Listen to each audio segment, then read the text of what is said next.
Muy buen día, ¿cómo han estado? Aquí estoy como Natanael, el que encontró Felipe. Estoy abajo de esta higuera frondosa, mírenla. Está frondosa y un naranjo. Hoy seguimos con el tema enfrentando la realidad y venciendo el pasado. Quiero leer una porción en Jueces capítulo 11, versículo 2. Dice: Jefté Galadita era esforzado y valeroso, era hijo de una mujer ramera, y el padre de Jefté era de Galad.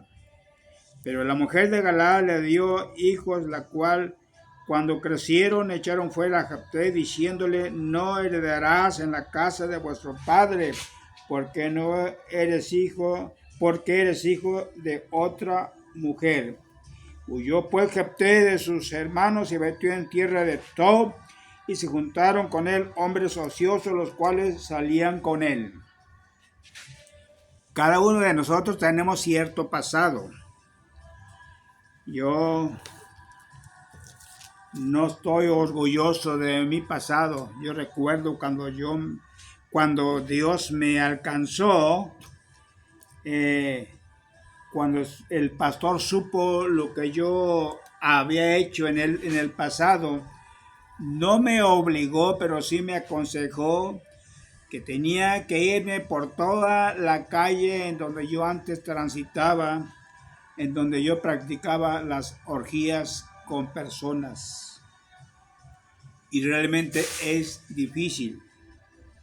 Claro que ya no lo hago, pero sí quedó grabado en mi mente el daño que hice a tantas personas, y después tener que predicarles, anunciarles el evangelio, hablarles de que yo era una nueva criatura. Y sí es algo difícil. Vamos a ir a Hechos, el libro de los Hechos, en su capítulo 7. Vea lo que dice su capítulo 7, su versículo 55, la muerte de Esteban. Esteban estaba lleno del Espíritu Santo, pues puesto los ojos en el cielo, vio la gloria de Dios y a Jesús que estaba a la diestra. Y dijo: he aquí veo los cielos abiertos y al Hijo del Hombre que está a la diestra de Dios. Entonces ellos, dando grandes voces, se taparon los oídos, arremetiendo a una contra él, y echándole fuera de la ciudad, le apedrearon, y los testigos pusieron su ropa a los pies de un joven llamado Saulo.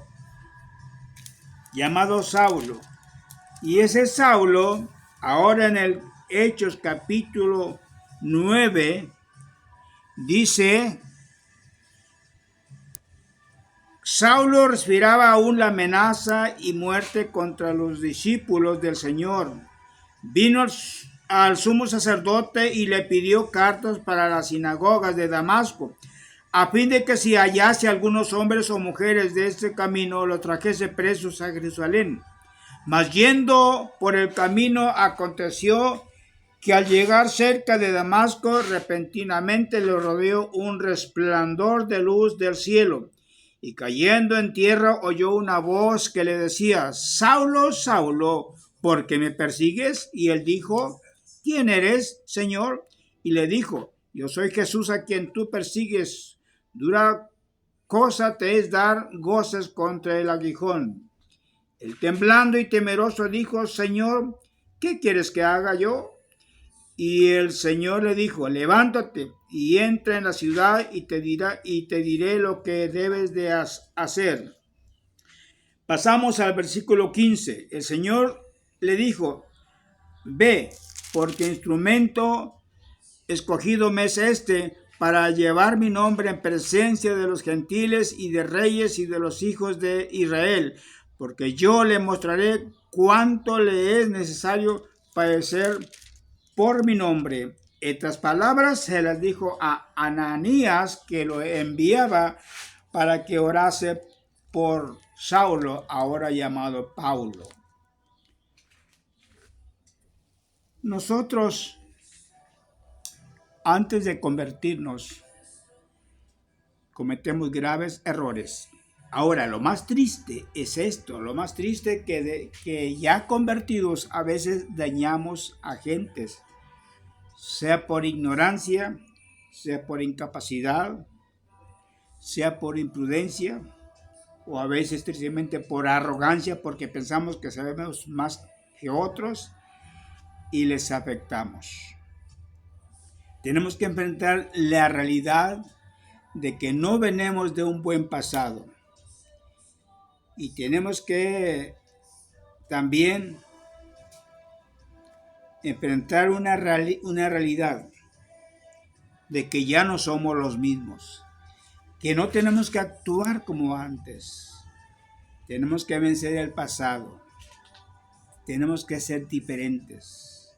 Por eso Corintios dice, y por todos murió, para que por los que murió ya no vivan para sí, sino que vivan para aquel que murió por ellos. Es difícil, pero tenemos que aceptar que hoy servimos a un Cristo vivo y tenemos que vivir la vida cristiana, cueste lo que nos cueste, y sobre todo tenemos que aprender a disfrutar la vida cristiana.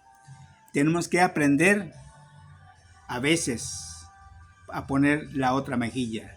Tenemos que aprender a veces a caminar la segunda milla. Tenemos que aprender a ser humildes. Tenemos que aprender a rechazar las tentaciones, las provocaciones, las insinuaciones que se nos hacen para caer en pecado, y a veces siempre tenemos que ser unas personas vencedoras para no ser vencidos por la tentación. Así es que, enfrentando la realidad, 1, somos humanos, no somos dioses. 2, la diferencia que tenemos con el mundo es que Cristo nos redimió y nos ha transformado. Y 3, aceptar que si queremos ir al cielo, tenemos que vencer el pasado y enfrentar la realidad de que como seres humanos tenemos muchos defectos, pero que no es imposible servir a un Dios vivo y ser ejemplo a la humanidad. Dios bendiga sus vidas y aceptemos que somos como Pablo, que fuimos personas muy fracasadas, muy deshonestas, y que por la misericordia de Dios hoy somos lo que somos. Gracias a Dios.